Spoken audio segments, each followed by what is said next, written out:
surprise game for my wife, but found a stranger's truck outside our house. I secretly reported her cheating a couple weeks ago. I decided I wanted to surprise my wife with looking free night out. My parents live about an hour and a half away from us, and I arranged for kids to stay with them. Here we go. Usually when I go to my parents', I'm gone until later in the evening. We spent all day there and leave around dinner time. This time I was dropping the kids off and immediately going home. I could surprise my wife and we could go out as soon as possible. I have made reservations at a nice restaurant and was hoping to go to a few places for some drinks first. I left at 8:30 and was back in a housing plan before 12:30. As I pulled onto my street, I saw a truck parked in front of my house I did not recognize. I assumed it was someone seeing the neighbors because it's not that unusual for someone to park in front of a house. I parked a few houses away, thinking I would sneak into the house and surprise my wife. Instead of pulling in the driveway and going in the garage, I went in through a basement door. I was as quiet as possible, but as soon as I heard her making sounds from the floor above. When I first heard her, I thought she was just by herself, maybe having some personal time. I didn't want to interrupt her privacy and embarrass her. I was going to go back to my car, in the garage so she would know I was home, and I heard a man's voice. I immediately felt sick. My heart felt like it was going to explode out of my chest. It is hard to describe how I felt in this moment. I decided to go upstairs. I have no desire to confront them. I just wanted to see what was going on. I moved slowly and quietly and went up the stairs. The door was halfway open. The kitchen was empty, but I could tell they were in the living room. It was obvious what was going on at this point. There was no way for me to look in the living room. Without them seeing, I pulled out my phone and opened my camera. I put my phone just around the corner of the wall. This part is so hard, but I can see my wife with a man I didn't recognize. I won't go into detail on what they were doing, but I think you can figure it out. I started recording. I was thinking that I needed a record of it for whatever I decided to do in the future. I just stood there in my kitchen, watching this all unfold on my phone screen. I felt like I could just scream at any moment. But for some reason, it just froze completely. This went on for several minutes. She finally jumped off of him and made a comment about going to the bedroom. And then went upstairs. She even made a comment about how much time they had left. I walked into the living room and found the guy's pants. I took his wallet out and took pictures of his driver's license. I know his name and his address now. I've never met him. I have no idea how my wife knows.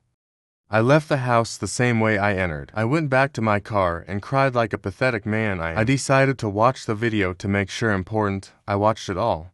I'll spare the details, but I sat in my car for at least half an hour. I couldn't drive to my parents and get the kids, as I would have to explain why. I decided that I would pull in the driveway, open the garage, and just pretend like I was there to surprise her. I took my time getting into the house. I made a lot of noise when I saw her. She was very flustered, asking me why I was home, etc. She was in a robe and said she was just getting ready for a bath. I told her about my plans and she seemed excited. She poured us both a glass of wine and said, "We should pregame before getting ready." I don't think I talked much really. She took me into the living room. I'm not proud of what I let happen. I could faintly see the guy sneaking downstairs and going to the basement stairs, but I didn't say or do anything. I just let my wife continue doing what she was doing to me. Since that day, I've watched the video of her repeatedly. I can't bring myself to make any decisions on what I should do next. She seems to know something is wrong with me because she's asked a few times if I'm okay. I feel worthless, and every time I hit a low point, I watch the video again. I feel like I've watched it at least 10 times since I caught them comments bigots. There are 2 things you should not do in this situation. 1. Don't look for revenge against her, and it'll just hurt you more in worst case, put you in jail too. Don't let her hurt you like this again, because if you stay with her. I have spent multiple hours looking up this guy, and so considering options from the old sub. Hilda Fragmatron. So what happened to his pants and truck? He run out without his pants. What did wife say about the truck in the driveway? Wife kick his pants under the couch. Who his truck was on the street. I don't know where the clothes went to, but I assume she panicked as soon as she heard the garage open. Hilda Shuga. So, I'm a bit confused here. You were still able to go through with your plan. To take her out on a surprise date, and were able to look her in the face, eat dinner, and act like there's nothing wrong. Who? Not really. We didn't stay out late and went home early. She asked a few times if something was wrong. I tried getting drunk to get through it, but was just too hard. Update: the 1st of July 13th.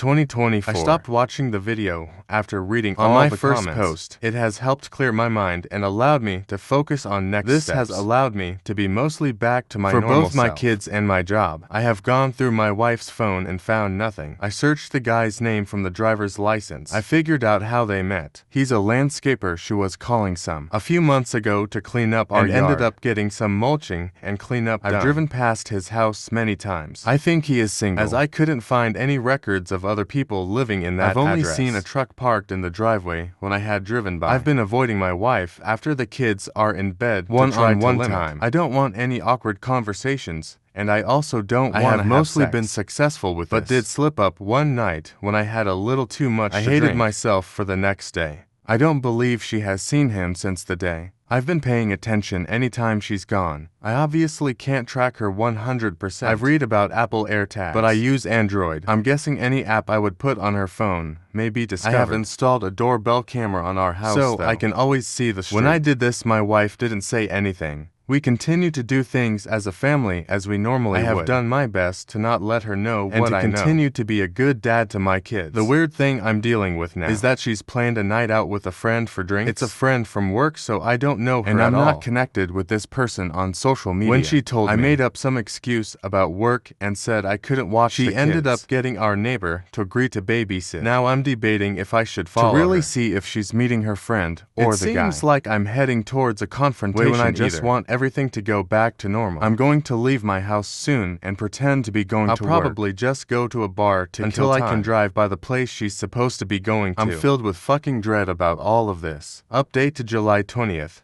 2024. I've had so many messages asking how I felt I should probably post an update. On the night when she was going out with her friend, I still pretended I had work and left the house. After the babysitter arrived, I went to a bar, had a few drinks. Then I drove over to the restaurant she said she was going to. I saw her car in the parking lot. I'm not going to lie, I was on edge and incredibly nervous. Despite the drinks early, I was so worried I would walk in and see her with that guy. I was hoping to sneak in and get a look without being seen. But that failed miserably. She saw me as soon as I walked in the door. She was with her friend and not the guy. We had the "what are you doing here? Thought you were working" expected conversation. I told her work ended early, so I wanted to stop by to say hi since we had a babysitter. Left after a couple drinks and went home to relieve the city. So many of you have commented on my last post that I need to confront her. And I decided in that moment that I couldn't hold it in any longer. I got the kids to bed and waited for her to come home. I watched the video again to remind myself of what happened. When she got home, she was surprised I was still up, and apparently could tell from the way something was wrong. I poured it all out on her. It probably wasn't fair of me. I didn't even let her sit down. I told her everything. I played part of the video to show her what I saw. I called her some harsh names, said she ruined our lives. In that moment, I was incredibly angry. She was very upset, heavily crying and shaking. She told me how terrible she felt about everything that happened. I told her she had to tell me everything that happened, and she laid it all out she cheated on me twice with. After the time I saw them, she cut things off because she knew it was wrong and she loves me. I asked her for proof, but she said she had already deleted and blocked him on her phone, Facebook and Instagram. She did tell me that he is single and knew she was married. She asked me to delete the video, but I refused. She asked me why, and I really didn't have a reason. I need to hold on to it for now. She got a little angry at that and asked if I was keeping it to watch. Again, it was very late at this point, so we decided to go to bed and talk more. When we had more time to think, she continued to apologize repeatedly for what she did. We slept separately that night. Over the next few days, things between us seemed better. I felt some relief that it was all out in the open now. We have continued to talk, and it feels like we are on a path of staying moving past this. I have made it clear that she is never to see or talk to that guy. All things feel like they're improving. I am still struggling to trust her. Worst yet is that I have a trip coming up, and I'll be gone for a few days. I've told her that I'm not comfortable with leaving right now, but I can't skip this trip. My boss made it clear that I'm neat. She said I can put cameras up in the house to keep an eye on her. If it would make me feel better. Sadly, I may do that. I'll be gone for at least 3 days. Overall, things are okay. Kids are oblivious that anything is going on, and it seems that my wife and I will eventually get back to normal. I hope so, at least. I'm a little ashamed to admit that. I've watched the video a few times since all of this. I'm thinking that I should probably delete it. So, it's gone. I don't know what's wrong with me. Comments Flynn_JF. I remember your first post. Did she say how it went from yard work to him in your head? What was the development? Who she did? He came to the door to ask to wash his hands in the laundry sink. They struck up a conversation. He came out again to finish up the work, and they got to talking again. They already had each other's phone numbers. And she said some texts were exchanged. And she basically made up work for him to come out a third time. That third time led to her cheating. Now on to the next story 2. Hubby ignored my request for dates for a year. Now he wants to go out every week only to make videos for his business. My husband John to 5M fake name, and I 26F have been married for over 2 years. And dated for about 3 years before that. Overall, we have a generally healthy relationship with good communication. When we first got married, we used to go on lots of dates. Not necessarily anything big. Sometimes just coffee or a drop. But we went out of our way to get out of the house for quality time. As time has passed, I have taken on more freelance work, keeping me busy, and he started saying that he's just too tired. Doesn't feel like getting ready to go out days off up until now. I haven't had an issue with that. He does work a lot and I don't blame him at all. But here's where things have changed. A couple of months ago, he got really interested in digital marketing, basically selling products online. He bought an expensive course to help him learn and has started trying to consistently post 3 times a day in order to build a following on a new Instagram account. So he's really putting a lot of work into this. I'm not holding my breath, but it will work out for several reasons that I won't get unless you want them. But I've never discouraged him from doing when he gets stressed. I encourage him. I tell him often that I'm proud of all this hard work, etc. I only mention that to say that I'm not against him. Haven't put him down forever, but this is why I've gotten a little sad. Last week we went on a cute date after he got off work on Saturday. And I loved it. We laughed and talked and generally had a great time. Like those first dates after getting married. While we were on the date, I had an idea for a cute meal that took maybe 5 minutes and then I put my phone away for the rest of the time. When we got home, I created and posted the reel, adding him as a collaborator with his new Instagram account at his request. I guess he's gotten advice to post real-life things, not just videos trying to sell. No big, I didn't mind. Well, since I already have a following, small but bigger than his, that reel did better than any of the other ones on his account. Great, we both thought. But now he's asked to go on a small date every Saturday. At first I was so happy I'd love to get back to our regular dates. But then he said it would be so that we could get content for his page. He asked if I could be a collaborator on all or most of the posts. But if he could post them so himself. He gets the credit for the engagement. I guess all the views /like/etc. don't actually bump his page analytics. Since I was the one who created the post, I'm feeling hurt because for over a year he hasn't shown much interest in taking me out. Now all of a sudden, because he needs content and saw how I can help his view count, he want to go on dates though.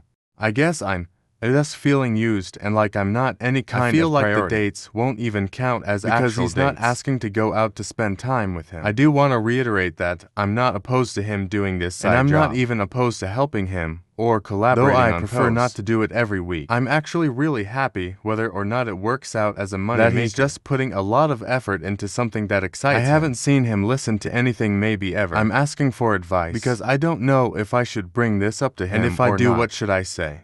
The last thing I want to do is make him feel discourage him in his new endeavor. Should I just be grateful to be going on dates again? Am I being selfish? Thanks for all any advice. And sorry if this is very long edit, because so many people are getting hung up on the double standard of making content today, but not wanting him to. I just want to clarify that I'm not a content creator by any means. I asked if he want to do this reel, and he said yes. And it's not a regular thing as I don't post much to me. The difference here is that the whole moving forward will be to get content. And for him it will be work. Where for me it was just a fun thing for us. Maybe this doesn't make a difference, but that's just how I see it in my head. Comments away _grapefruit for 297. So he is in an ML lab, and he wanting to go out with you was to support his rather than business because he values the time. That hurts, I get it. I'm sorry, I do want to say that these companies /opportunities /MLMs are very scripted and designed to make people think they are at fault. Despite the actual setup being a massive reason for the failure, they literally borrow pro tactics in order to prey on people. I think you should talk about your feelings, but I also think you should tread lightly because the whole system is designed for him to be defensive. If you bring up reason, it's part of the gig. There is lots of hugs, I'm sorry. Hilda Carolyn Saker. How about you tell him how you feel? And that a Davis and data reels are if for he work. Wants to go on dates just to those get can views. Be only 1 on 5 if you're dates. Comfortable with even that. Communicate update August 20th, 2024. So first of all, thank you to the vast majority of you who are logical and kind. Anyways, here's what I ended up doing. Many of comments said that the best thing to do was probably just find the good in my situation. But if it's really bothering me to bring it up to John, I honestly didn't want to, But I didn't want to be upset on every game either. So I decided to give it a trial run and see how I felt. I waited till weeks to make a decision and chose to go ahead and mention it. For those of you who think I'm some dramatic whose husband could never do enough to make her happy, I told him I was sure how I felt wasn't how he intended to come across, but then explain what I've been thinking. Sure enough, as many of you said, he was just killing two birds with one stone. I told him I was totally fine creating content on our dates, but I just didn't want to feel like that was why we were on a date. He said that he understood and would be careful about, and that if I was bothered or wanted to have a no content to just let him know, so that's the good part. The next part was a little tougher. For the advice of a couple with either digital marketing or MLM I had the tough pyramid scheme talk. I told him before, during, and after this conversation that no matter what he chooses to do, I will support him and help him. But I also explained to him a few things. How the marketing was misleading. How most people lose money instead of making it. How they will trying to get him to spend more money to make it work, etc. I also suggested they track his hours of learning, content, creating, and posting so that even if he does start making sales, he can decide if the time is worth the pay-up. I probably mentioned other things as well, but I don't remember what if. I've always been very anti-MLM and like to think I know a lot about it. So I just tried to give him all the basic info in a kind way. After all that I told him, if he wanted to keep trying, I was for it, as long as he doesn't invest any more money before he makes some. I also told him how I was so proud of all the work he put into his side hustle. I loved that he was excited about how he's been getting up early to work out, because he will report parts of his run, stretches, etc. but actually does a full workout or run, and I love how it's energized. Understandably, he was a little sad and quiet, but he understood everything and wasn't mad at all. This was all last night, and he was totally back to normal and he's continued posting today. So I guess I didn't hurt his feelings like I thought I might. That's the whole reason I waited so long. But I guess it would have been fine all along. I am looking forward to our weekly dates and to the fact that we will be able to remember them all, since we will have videos from each one again. Grateful for all of your kind words, and I'm happy to answer comments or questions. Just be nice, for goodness sake.